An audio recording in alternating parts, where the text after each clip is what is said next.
Yung permiso sa ibang bansa para tumanaw sa ating sariling teritoryo ay mahirap siguro mahirap siguro sa ganyang klaseng agreement. I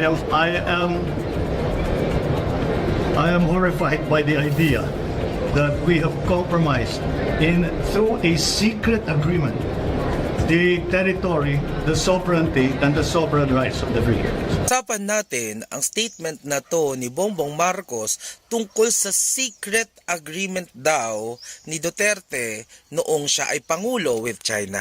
Una, nakakatawa. Inaamin ni Bongbong Marcos na hindi nila alam yung secret agreement na yon.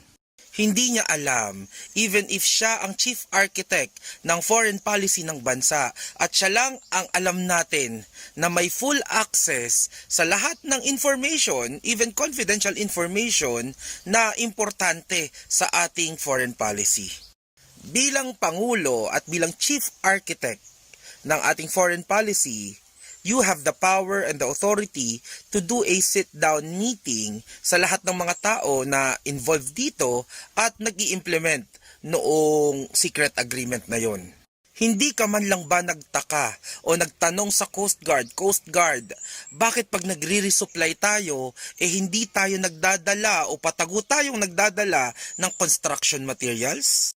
Hindi ka man lang ba nagtaka o hindi mo man lang ba pinag-aralan o pina-research sa mga tao mong binabayaran ng pera ng gobyerno kung bakit tayo wina-water cannon ng China before sa panahon ni Duterte at ngayon? Kapag nagre-resupply tayo dyan sa BRP Sierra Madre? You saying na hindi mo alam also means that you never tried to reach out to China to have a good conversation about how we can fix the issue of the resupply mission. Kasi bilang isang kandidato noon na pinupush talaga ang diplomasya at bilateral approach sa China, hindi ka man lang pala nag-try to really ask China about their reason? And also, you never tried to fix this with China first?